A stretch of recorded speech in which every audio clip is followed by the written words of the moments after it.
All right, welcome to this explainer. Today, we're doing something a little different. We are completely stripping away the magic of the world's most popular programming language. I want you to picture a grand Victorian library in London. Imagine heavy oak desks, walls completely lined with leather-bound ledgers, and a quiet dusk settling in.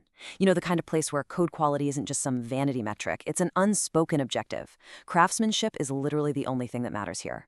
And in this library sit two developers, Margaret, who's this incredibly seasoned senior software engineer, and Timothy, her junior colleague. Tonight, we're going to look over their shoulders and deconstruct the most famous beginner program in history, Hello World. Okay, let's dive right into this. Timothy is sitting in the glow of his screen. He's just written his very first program, a single line of Python that simply prints "Hello World." He leans back, looking completely satisfied, and tells Margaret, "It's alive. I understand Python." Margaret just looks up from her ledger. She doesn't smile, but she has this gentle, almost dangerous curiosity in her eyes. She walks over, taps his screen, and completely shatters his illusion with this thought. To the novice, it is a greeting, but to the specialist, that line is a portal. Now, Timothy's reaction, it's the exact same reaction most of us have when we write our very first script. He blinks and says, "It displays the text on the screen. It's just text." And honestly, this is the inciting incident for every developer's journey. You type a command, the computer replies, and you naively believe you've somehow mastered the language just because you made it print a couple of words. But here's the thing. The elegant syntax of Python is specifically designed to make you feel this way. It makes you feel like you're just dealing with text on a screen, hiding all the heavy machinery underneath. Section 1. Crossing the portal. Margaret, our senior engineer, completely understands the massive amounts of C-level complexity hiding right beneath that deceptively simple syntax. For her, hitting enter isn't the end of a process at all. It's the beginning of a massive hidden chain reaction. It's a perfect contrast, really. On one side, we have Timothy's novice view. Hey, it's just text that displays on the screen. But on the other side, we have Margaret's specialist view. She sees the invocation of a built-in function. She sees memory being allocated in real time, and she sees a complex handoff to the operating system's standard output. Python does all this heavy lifting so quietly that a novice doesn't even realize a literal mountain of work was just executed. So, the crucial point here is understanding exactly what happens in those hidden depths.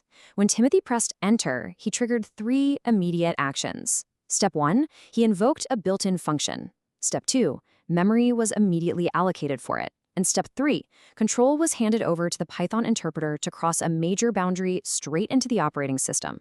Margaret is basically trying to show him that he hasn't just printed words. He has commanded a complex system to build something physical and deliver it. Let's look a little closer at that handoff to the operating system. You see, the print function isn't just a simple command. Think of it more like a gatekeeper. It acts as the bridge crossing from your high-level, human-readable Python code all the way down to sys.standard_output. And that is your operating system's raw standard output. Python is out there doing the heavy diplomatic work of taking your simple string and translating it into a format your machine's core system can actually display.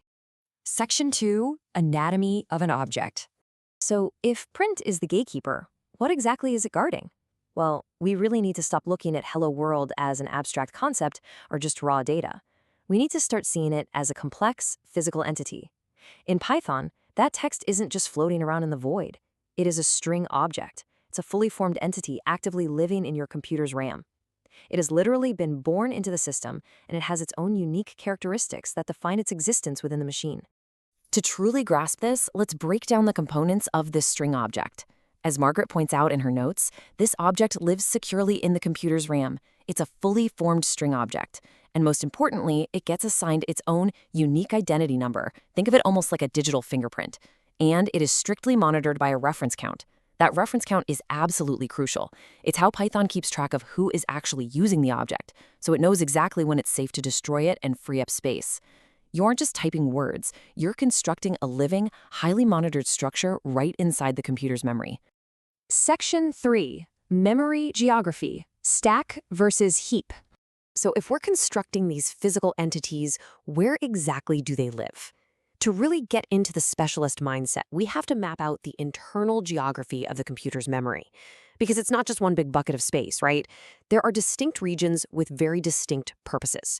And this brings us to one of the most vital boundaries any developer can learn, the stack versus the heap. The stack is where the active execution pointer moves. It's super fast, it's incredibly organized, and it handles your active commands. But the heap? The heap is this vast open space where your actual data objects, like our Hello World string, are carved out and stored.